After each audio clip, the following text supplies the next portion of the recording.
सभी को राधे राधे, जय श्रीमन नारायण। आज हम बात करेंगे निर्जला एकादशी की कि निर्जला एकादशी कब है।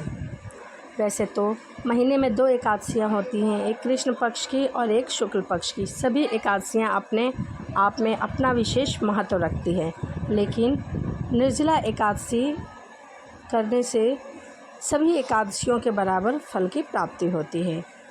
पंचांग के अनुसार ज्येष्ठ मास के शुक्ल पक्ष की एकादशी तिथि 6 जून को रात 2:15 पर आरंभ होगी और 7 जून को सुबह 4:47 पर इसका समापन होगा।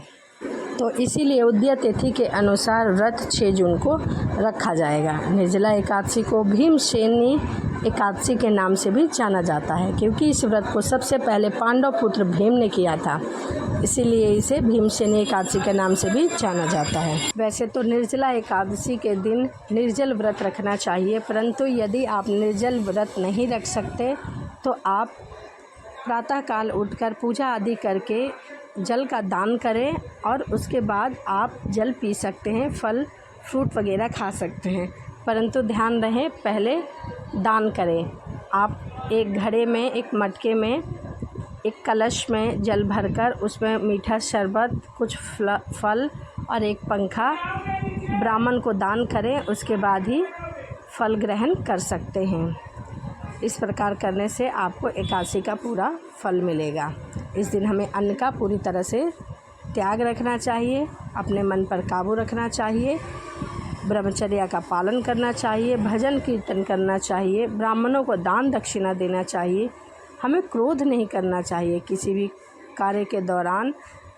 व्रत के दिन हमें क्रोध नहीं करना चाहिए। आपने देखा होगा जिस दिन हमारा व्रत होता है उस दिन हमें क्रोध ज़्यादा आता है, तो उस पर काबू रखना चाहिए, हमें क्रोध नहीं करना चाहिए।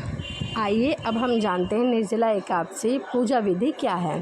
प्रातःकाल स्नान आदि करके मंदिर की साफ़ सफाई कर लेनी चाहिए। भगवान श्री हरि का जल अभिषेक करें, प्रभु का पंचामृत सहित गंगा जल से अभिषेक करें, भगवान विष्णु को पीला चंदन, पीला पुष्प अर्पित करें, पीला वस्त्र अर्पित करें, मंदिर में घी का दिया अवश्य जलाएं, संभव हो तो व्रत रखें और व्रत करने का संकल्प भी ले। कहते हैं कि बिना संकल्प के व्रत जो है वह पूर्ण नहीं होता। निर्जला एकादशी की व्रत की कथा अवश्य सुने और ओम नमो भगवते वासुदेवाय मंत्र का जाप अवश्य करें।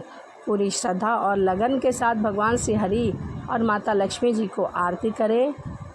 भगवान विष्णु के भोग में तुलसी दल अवश्य सम्मिलित करें और अंत में क्षमा प्रार्थना करें। तो इस